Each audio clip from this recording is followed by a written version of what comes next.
Hi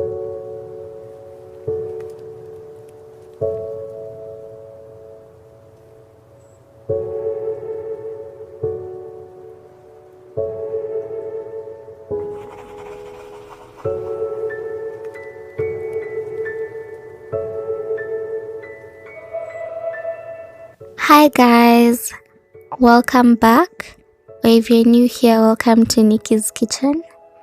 In today's video, we are going to make meatball kofta curry, and as the name suggests, we are going to start off by making the meatballs.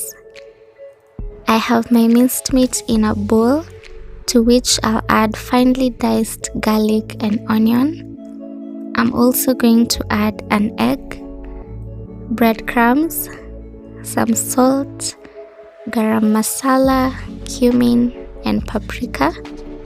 And using a spoon, I'll lightly bring all this together, after which I'll go in with my hands and knead the mixture until everything is well combined. I'm going to take my time here to make sure that everything is well incorporated into the meat, so that you don't have some sections of the meatball that are lightly seasoned and others that are over seasoned. We want an equilibrium of everything that we've put in the meat. Then using my spoon, I'll gather a small amount of the meat and I'll knead this and roll it into a ball to make my meatballs.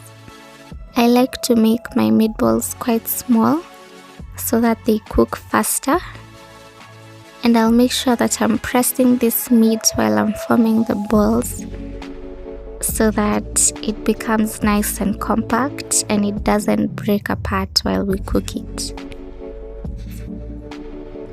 Once I have all my meatballs, I'm going to place them in my pan.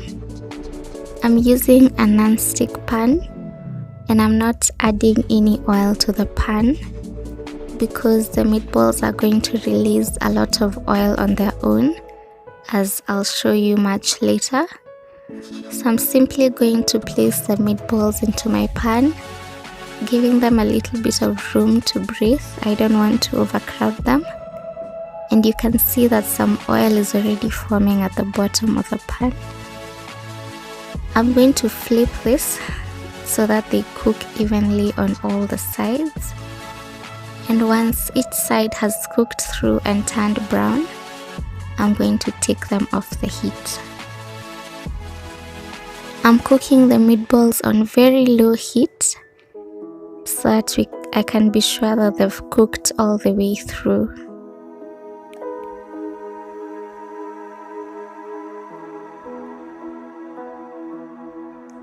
Once the meatballs are ready, I'm going to take them off the pan and set them aside on a dish lined with a paper towel to absorb any excess oil from the meatballs.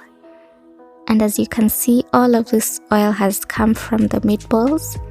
We didn't add any oil.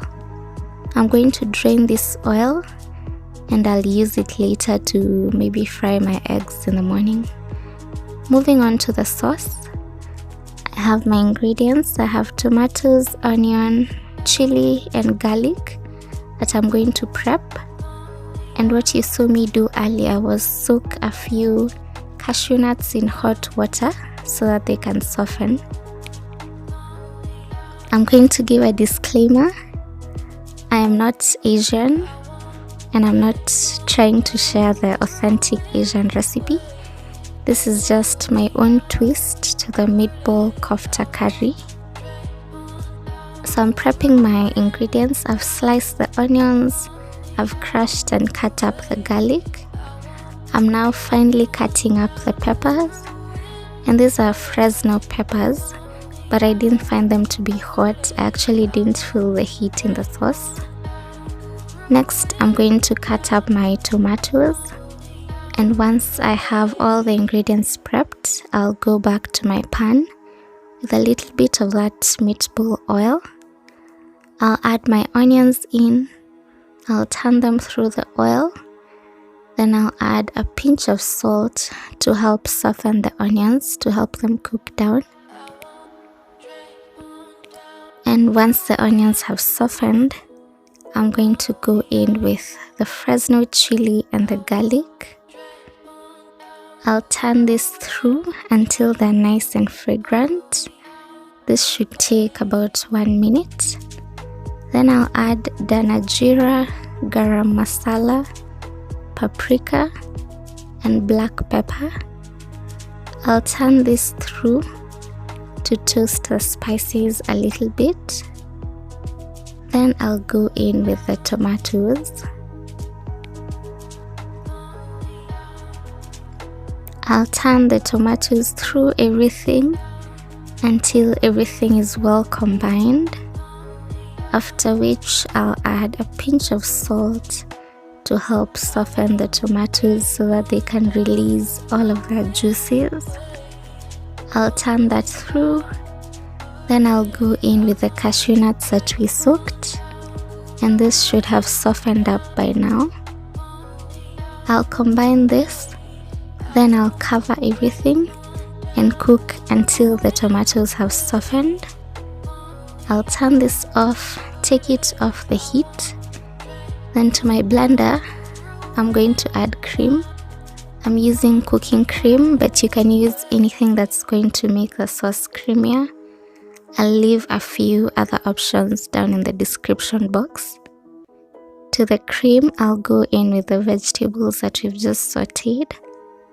Then I'll blitz this up in my blender to create a nice smooth sauce.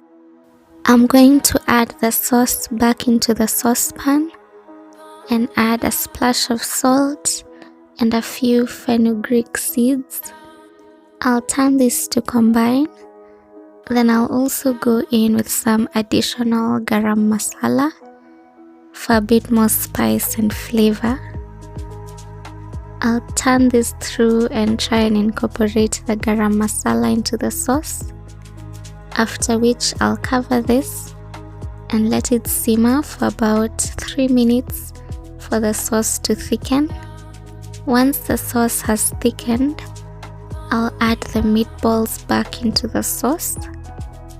And let me tell you guys, when I say this sauce was delicious, I mean just that. It was really delicious. It's packed full of flavor, from the flavor we put in the meatballs to the ones we've added directly into the sauce.